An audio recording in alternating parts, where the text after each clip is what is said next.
어른들은 보고, 듣고, 만지고, 말하고, 걷는 모든 움직임에 당연하게 생각합니다. 이것들이 얼마나 복잡한 학습들의 결과이며 능력인지 생각하지도 않고요. 너무나 단순화시키기도 합니다. 두서없어 보이는 움직임들에서 목적을 가지고 정교한 생각과 움직임을 만들어내기까지는 차이점을 식별하는 뇌의 능력에서 만들어집니다. 이것은 뇌의 핵심적 기능입니다. 단순히 소근육, 대근육을 발달시키는 것보다 근원적인 소스인 것이죠. 확실한 것은요, 차이점을 인지하지 않고서는 우리가 할 수 있는 일은 하나도 없다는 것입니다. 행동, 생각, 감각, 감정 모든 것이 차이를 구분함으로 나옵니다. 기적의 아나바니엘 치유법이란 책을 쓴 아나바니엘 저자는 말했습니다. 30년 동안 병원에서 고치지 못했던 장애 아동들을 치유하면서 차이점을 인식할 수 없다면 그것은 존재하지 않는 것이나 다름없다라고 했습니다. 예를 들어서 뇌에서 다리가 두 개체라는 것을 인지하지 못하면 서로 떨어지지 않고 걷지 못하는 것이죠. 이 상태에서 물리적 변화만 가는 훈련을 시킨다면 실패만 학습하게 됩니다. 이해하셨나요? 뇌에서 먼저 두 개체를 떼어서 차이를 인식하는 작업을 먼저 하여야 합니다. 단지 장애를 가진 사람만이 아니라 실제로 모든 사람들에게 크게 또는 작게 이런 많은 패턴들이 있어요. 저에게도 있습니다. 그렇다면 우리는 무엇을 어떻게 해야 할까요? 슬픈 표정과 행복한 표정, 환한 목소리와 편안한 목소리, 거칠한 감각과 부드러운 느낌, 수많은 감각의 정보들을 경험해보고 무질서해 보이는 많은 움직임들이 자신의 고유한 정교한 움직임으로 재탄생되어지는 과정을 우리는 공감해야 하고 함께해야 합니다. 무조건 많은 것을 보고 많은 시간 돈 할애하면서 여러 가지를 시키고 다녀야 할까요? 선행학습을 시켜야 똑똑해질 것 같나요? 그렇지 않습니다. 우리의 뇌는 생각보다 굉장히 무한한 능력을 가지고 스스로 학습하게 되어 있습니다. 지금 아이가 할 수 있는 작은 움직임 하나로 할 수 있습니다.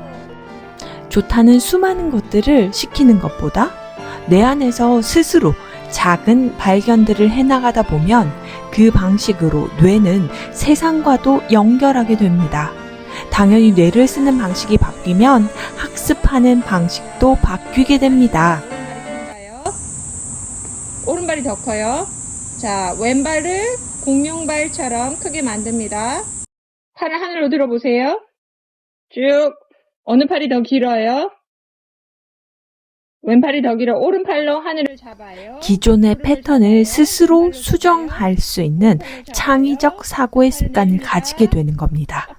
인정하든 안 하든 누구나 내 아이가 공부 잘하기를 바라는 건 사실이죠.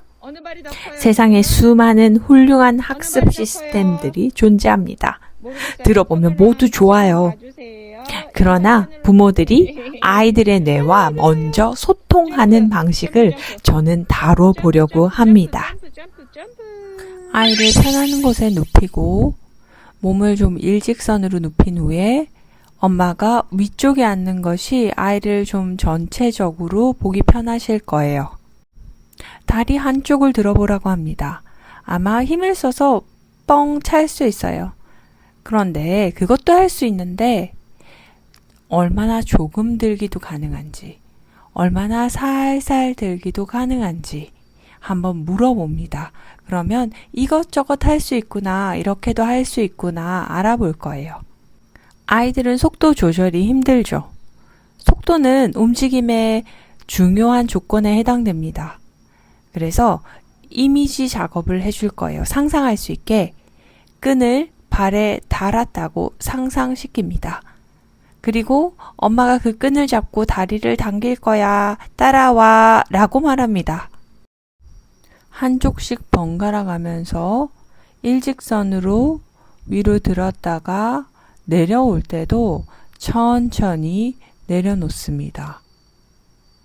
그러면 아이는 상상할 것이고 엄마의 속도와 맞출 거예요. 중요한 것은 엄마가 얼마나 아이와 함께 하는지입니다. 어느 쪽 다리가 더 들기 쉬운지 물어봅니다. 이번에는 부드러운 인형 등을 사용해서 한번 다리가 터치하게 해볼 건데요. 아이의 움직임을 보면서 무릎과 고관절, 골반까지 어떻게 작동되는지 보고 관찰합니다. 한쪽 다리는 잘 올라가는데 한쪽 다리는 좀 어려울 수도 있어요. 엄마가 좀 민감하게 보시면서 조금 다리를 올렸을 때와 멀리 올렸을 때의 차이점을 구분하게 합니다. 좌우로도요. 어디까지 갈 수 있나? 오른쪽으로 더 가는 게 쉬운가? 왼쪽으로 가는 것이 쉬운가? 다리를 움직이면서 몸통과 목과 머리, 시야까지 함께 가죠. 아이는 굉장히 집중하면서 즐거워하고 새로운 것을 발견하고 있어요. 다리와 골반, 몸통, 목, 머리, 시야까지 함께 움직이고 통합되는 것입니다. 이것이 어른들이 보기에는 아무것도 아닌 것 같아 보일지라도 아이들에게는 특히 요즘 스마트폰이나 한 군데를 계속 주시해야 하는 운동을 많이 하는 경우에는 온몸이 함께 움직이는 것이 어려울 수도 있어요. 특히 시선이 고정되게 되면 그 시선에 따라서 온몸도 활동의 범위가 굉장히 줄어들어요. 그만큼 움직임도 제한되면서 우리의 뇌도 제한되는 것입니다. 우리의 뇌는 움직이기 위해서 존재합니다. 두 다리를 함께 터치했을 때와 또한 따로 떨어뜨려서 했을 때, 붙였다가 하고 다시 떨어질 때 할 때의 또 느낌, 계속해서 차이를 인지하게 합니다. 보이십니까? 지금 아이의 움직임이 처음보다 훨씬 느려졌고요. 정교해졌습니다. 아이의 눈이 자신의 움직임을 천천히 따라가고 있죠. 뇌에서 뭔가 한 것이죠. 이것은 단순한 근육의 운동이 아닙니다. 아이가 다시 재학습할 수 있게 도와주는 것이에요. 아이가 스스로 여러 가지 다양성을 관찰할 수 있도록 엄마는 그 움직임에 함께 해줘야 하고요. 아이가 스스로 리드한다면 그저 그냥 기다려줍니다. 그리고 공감해줍니다. 신체적으로나 인지적으로 아이가 좀 어려움이 있거나 장애가 있다면 동작을 하면서 짜증을 내거나 많이 힘들어하고 적대적인 반응까지 보일 수도 있습니다. 이때 충분히 아이가 하는 행동을 조금 지켜보시면서 할 수 있는 것에 더 집중합니다. 할 수 있는 것을 하게 하세요. 안 되는 것에 집중하지 말고요. 안 되는 것을 바꾸려고 하지 말고요. 되는 것을 오히려 더 하게 합니다. 자신이 어떻게 하고 있는지 모를 수도 있어요. 되는 부분을 더 하게 하면서 관찰하게 합니다. 예를 들어 왼쪽은 되는데 오른쪽은 안 된다면 왼쪽을 고치려고 하지 말고요.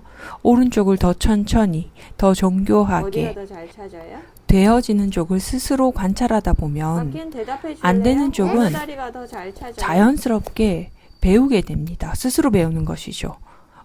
대개는 엄마들은 안 되는 곳에 집중하고 그것을 하게 만들려고 합니다. 이때 아이는 안 되는 것을 학습하게 되고 실패를 계속 거듭하게 되면서 나는 또 실패할 거라는 생각을 가지게 됩니다. 우리가 실수하는 것들이 이렇게 아이의 뇌가 얼마나 무한한 발전을 할 수 있는지 거기에 열려있지 못하는 것이죠. 예를 들어서 아이가 이 시키는 행동이 아니라 전혀 다른 행동을 계속한다면 좋아요. 거기서 시작하세요. 그 행동을 엄마가 좀 같이 해보기도 하고요. 그 행동에서 부드러움, 강함, 빠름, 늦음 한번 찾아내보세요. 자, 지금은 팔로도 좀 인형을 쳐보고 있어요. 온몸이 같이 구르게 되죠. 그런데 또 한쪽은 안 그래요. 아이들에게도 패턴이 있습니다.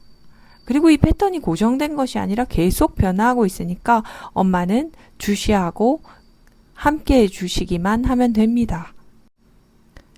이 간단한 움직임이 너무 즐겁게 하니 신기하죠? 아이들이 이렇게 새로운 즐거움으로 흥분하게 되면 뇌에서는 또 다른 신경망들이 계속 생기고 있는 것입니다. 처음에는 팔로만 쳐보다가요, 스스로 발견하는 거예요.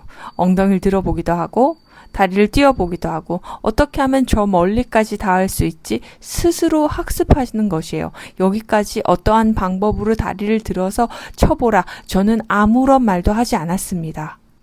이것은 엄마가 가지고 있는 어떤 목표 달성을 위한 운동이 아닙니다.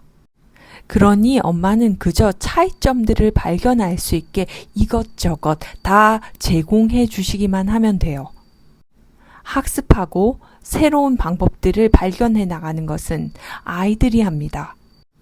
그리고 이렇게 달라진 뇌는요, 다른 것을 할 때도, 다른 놀이를 할 때도, 말을 할 때도, 학습을 할 때도 그대로 사용되어집니다.